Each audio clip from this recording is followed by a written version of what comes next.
អូនជួបរឿងច្រើនណាស់មួយរយៈចុងក្រោយ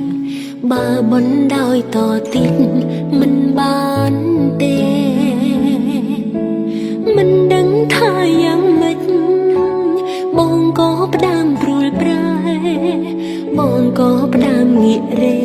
មានស្រីក្បត់ចិត្តសង្សារលែងដៃអូនទេខូចខាំងអូនធ្វើអ្វីបើសិនរូបថ្លៃ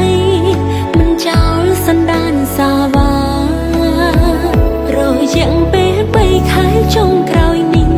អូនខូចចិត្តច្រើនលើកច្រើនសារមកងាដកលែងអូនទៅបើនៅបន្តច្បាស់ជាឈឺខ្លាំងបងកុំប្រឆាំងពេលនេះអូនចង់ទៅបងគួរតែធ្វើចិត្តទូលី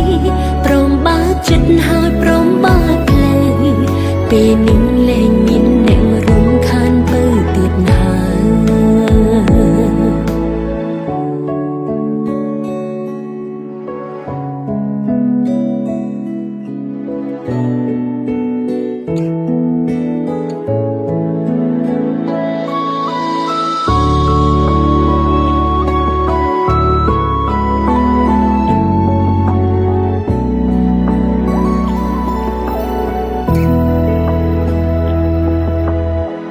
ជួបរឿងច្រើនណាស់មួយរយៈចុងក្រោយបើបណ្ដោយតទៀតមិនបានទេមិនដឹងថាយ៉ាងម៉េចបងក៏ផ្ដាំព្រួលប្រែបងក៏ផ្ដាំងាករេមានស្រីក្បត់ចិត្តសង្សារលែងដៃអូនទេខូចខាំងអូនធ្វើអ្វី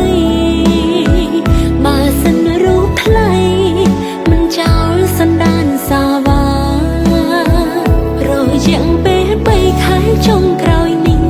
អូនខូចចិត្តច្រើនលើកច្រើនសារមកងាដកលែងអូនទៅ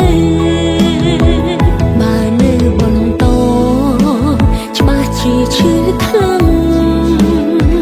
បងកុំប្រឆាំងពេលនេះអូនចង់ទៅ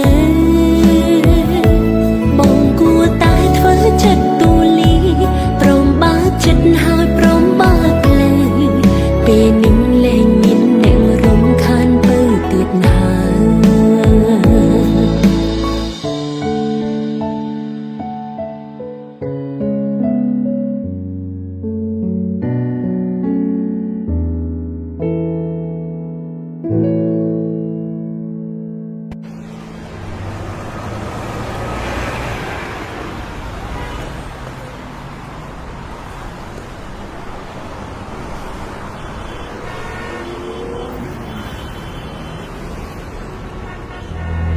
លែងដៃអូនទេ